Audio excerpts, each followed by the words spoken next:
ओम अज्ञानतिमिरन्धस्य ज्ञानाञ्जनशलाकया चक्षुरुन्मिलितं येन तस्मै श्रीगुरुवे नमः। नमो ओम विष्णुपदाय कृष्णप्रेष्ठाय भूतले श्रीमते भक्तिवेदान्तस्वामिनिति नामिने। नमस्ते सरस्वती देवे गौरवाणी प्रचारिणे निर्विशेष शून्यवादी पाश्चात्य देशतारिणे। जय श्री कृष्ण चैतन्य प्रभु नित्यानंद श्री अद्वैत गदाधर श्रीवासदि गौर भक्तवृंदा। हरे कृष्णा कृष्ण कृष्णा हरे हरे, हरे राम राम राम हरे हरे। हरे कृष्णा। तो हम पिछली कथा में वर्णन कर रहे थे कि लगभग एक हफ्ते तक जब उन्होंने बिना खाए हुए व्रत करके केवल पानी के ऊपर वो अपना जीवन चला रहे थे, और चित्रकेतु जो हैं बड़े ध्यानपूर्वक, बड़ी श्रद्धा के साथ में, बड़ी सावधानी से जो मंत्र नारद जी ने उनको प्रदान किए थे उसका वो उच्चारण कर रहे थे, उसका श्रवण कर रहे थे। तो सबसे पहले विद्याधर अधिपत्य, विद्याधर लोक के वो अधिपति बन सके, और उनको इस प्रकार का ऐश्वर्य भगवान ने जो है प्रदान किया। और कुछ समय के पश्चात अब उनको साक्षात भगवान अनंत देव के दर्शन हुए, भगवान अनंत शेष के उनको दर्शन हुए। इसका बड़ा सुंदर वर्णन भागवत में किया है। सुंदर शब्दों का प्रयोग है संस्कृत में, और बड़े ही मधुर शब्द हैं, उनका अर्थ उतना ही मधुर है। तो कहते हैं मृणाल गौरम क्षितिवास संस्फुरता किरीट केयूरा कटित्र कंकणम प्रसन्न वक्त अरुणलोचनम व्रतम ददर्श सिद्धेश्वर मंडल ही प्रभुम। उन्होंने भगवान के जो दर्शन किए उसका वर्णन किया है। क्या दर्शन किए उन्होंने भगवान के? मृणाल गौरम, उन्होंने देखा कि भगवान जो है, मृणाल मतलब होता है कमल का फूल। कमल का फूल जितना सुंदर होता है और जितना कोमल होता है, गौरम, गौरम मतलब जो सुंदर है, अति सुंदर, अत्यंत बिल्कुल सफ़ेद जो होता है, श्वेत, इस प्रकार से भगवान जो है अत्यंत सुंदर, जिस प्रकार से कमल का फूल है, उन्होंने जो है भगवान के दर्शन किए। क्षितिवास संस्फुरतः, भगवान के वाससम, भगवान ने कौन से वस्त्र पहने थे? भगवान ने गगन जैसे, जैसे नीला आकाश होता है, तो भगवान ने नीले रंग के वस्त्र धारण किए हुए थे। क्षितिवास सम स्फुरता, स्फुरता का मतलब होता है अत्यंत वो चमक रहे थे, शाइनिंग, ग्लिटरिंग, ब्रिलियंटली। और किरीट केयूरा कटित्र कंकणम, भगवान ने अपने सर के ऊपर मुकुट धारण किया हुआ था, किरीटम। केयूरा, भगवान ने अपनी बाजुओं में बाजूबंद धारण किए हुए थे। कटित्र, भगवान ने अपनी कमर में कमरबंद धारण किया था। कंकणम, और भगवान ने अपने हाथों में कंगन, कंकणम धारण किए हुए थे। प्रसन्न वक्त्रा, और भगवान जो हैं बड़ी मधुरता के साथ में मुस्कुरा रहे थे। प्रसन्न वदनम, हमारा जो चेहरा होता है, फेस होता है, हमारे हृदय में क्या चल रहा है, चिंता से हमारा मन भरा हुआ है। कहते हैं ना, face is the index of mind. चेहरे से आपके मन में क्या चल रहा है पता चल जाता है। तो भगवान का चेहरा कैसा है, भगवान का रूप कैसा है? प्रसन्न वक्त्रा। भगवान जो है धीमे से मधुर प्रकार से मुस्कुरा रहे हैं। अरुण लोचनम, जिस प्रकार से जब सूर्य अस्त होता है या सूर्य उदित होता है, बिल्कुल आकाश लाल होता है, इस प्रकार की लालिमा भगवान की आंखों में देखी जा सकती है। अरुणा, अरुणा मतलब होता है सूर्य, लोचनम, भगवान की आंखें उसी प्रकार से लाल थी। वृतम, और चित्रकेतु ने देखा कि भगवान के चारों तरफ भगवान अकेले नहीं है, भगवान के चारों तरफ कौन है? ददर्शा, उन्होंने देखा, क्या देखा? सिद्धेश्वर मंडलई प्रभुम, कि मेरे प्रभु, मेरे जो भगवान है, ईश्वर हैं, वो सिद्धेश्वर मंडलई ही, बहुत सारे भक्तगण जो अपने जीवन की सिद्धि प्राप्त कर चुके हैं। मतलब भगवान के महान भक्त जैसे 4 कुमार हैं, नारद जी हैं, ऐसे महान भक्तों से भगवान चारों तरफ से घिरे हुए हैं। और इस प्रकार से भगवान के सुंदर दर्शन चित्रकेतु ने किए। अब भगवान के दर्शन करने पर क्या हुआ, ये अगले श्लोक में बताया है।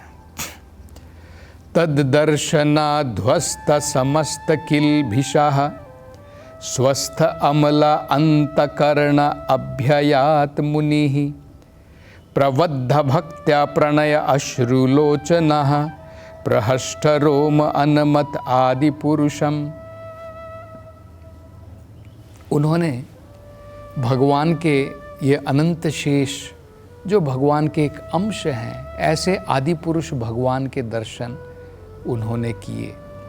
इनके दर्शन से, तद दर्शना, भगवान के दर्शन करने से, ध्वस्त समस्त किल्भिषई, उनकी सारी मन की, तन की, उनकी चेतना की जो भी गंदगी थी, जो उनके पाप कर्म थे, सभी प्रकार की गंदगियां, भौतिकतावाद जो उनके मन में थी, ध्वस्त, समस्त ध्वस्त, पूर्ण रूप से जो है उसका विनाश हो गया।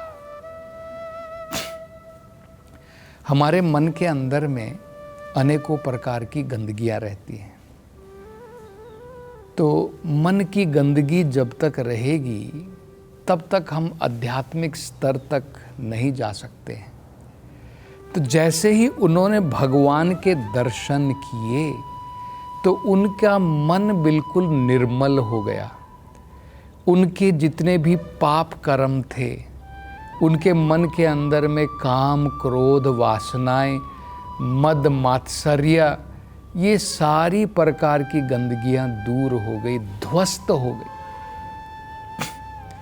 ये बड़ी महत्वपूर्ण बात है। देखिए, इसलिए हम सब भक्तों को चाहिए कि कम से कम मंदिरों में जाकर के भगवान की, जहाँ पर अर्च विग्रह की स्थापना की गई है, उन मंदिरों में जाकर के भगवान के सुंदर रूप का दर्शन अगर हम दिन प्रतिदिन करते हैं तो एक दिन ऐसा आएगा कि धीरे धीरे हमारा मन जो है, ये सारी किल्भिषम, ये सारी गंदगियाँ, ये सारे पाप कर्म नष्ट हो जाएंगे, ध्वस्त हो जाएंगे।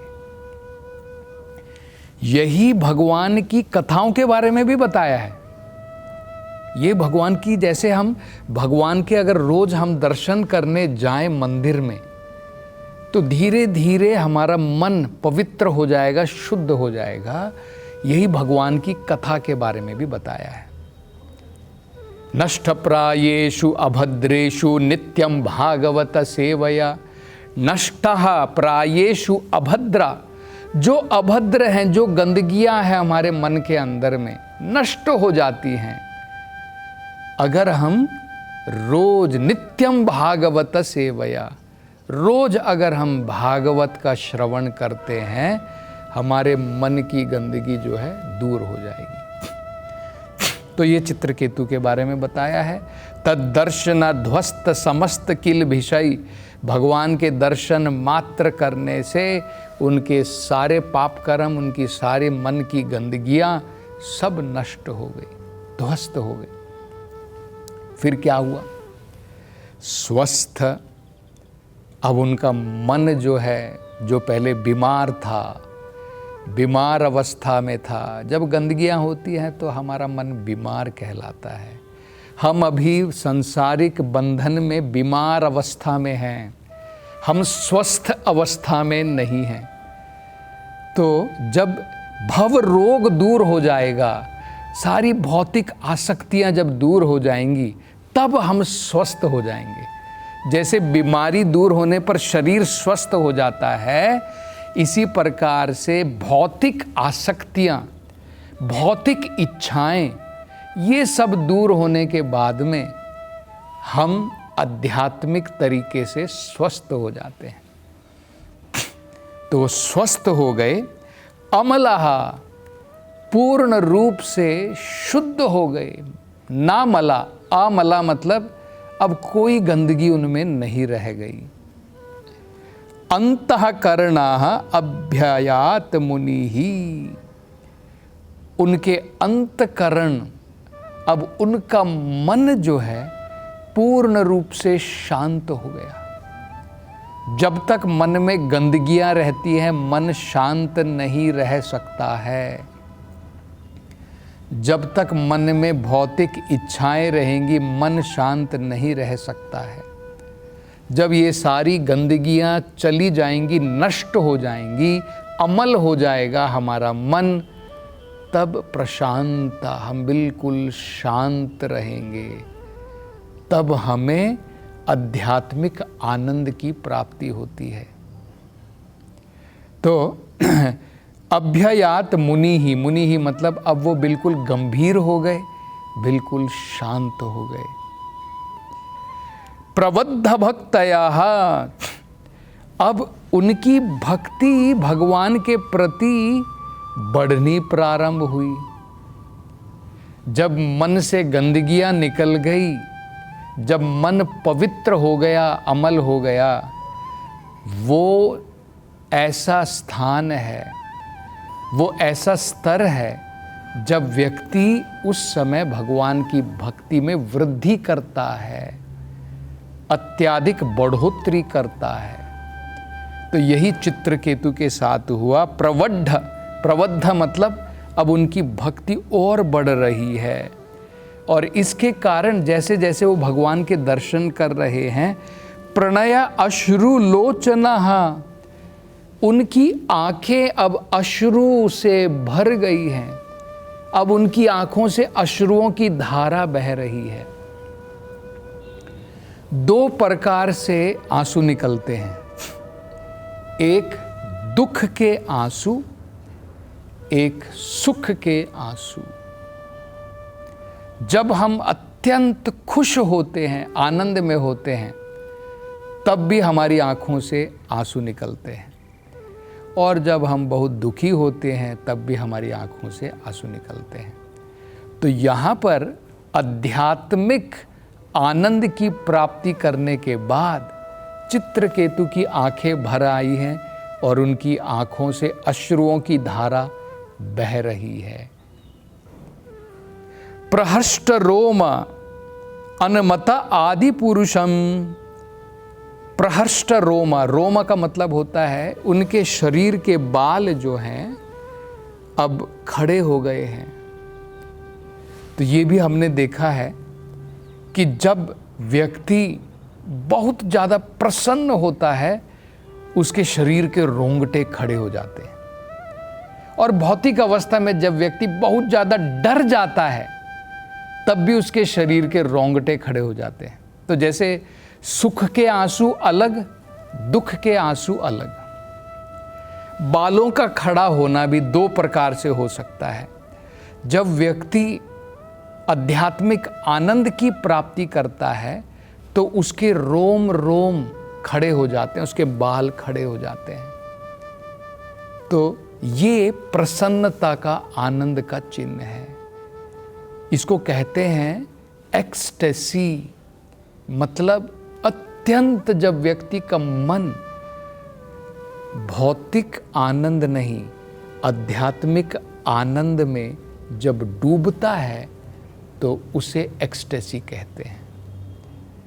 तो इस प्रकार के आनंद की प्राप्ति जो है चित्रकेतु कर रहे हैं। तो हम भी ये सीख जो है चित्रकेतु के जीवन से ले सकते हैं कि जिस प्रकार उन्होंने अपने गुरु के दिए हुए मंत्र का जप करके, उनके ऊपर पूर्ण विश्वास रख के, पूरी श्रद्धा के साथ में, ध्यानपूर्वक, सावधानी के साथ में जब उसका जप किया, उच्चारण किया, तो उनको जो है अति शीघ्र भगवान के दर्शन हुए, भगवान की प्राप्ति हुई।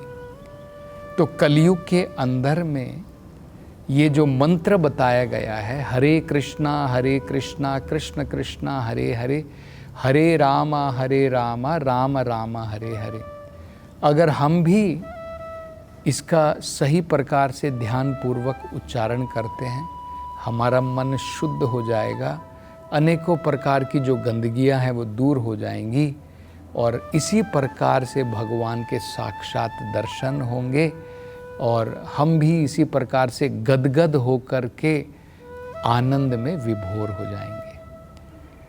तो और आगे हम चर्चा अगली कथा में करेंगे। हरे कृष्णा।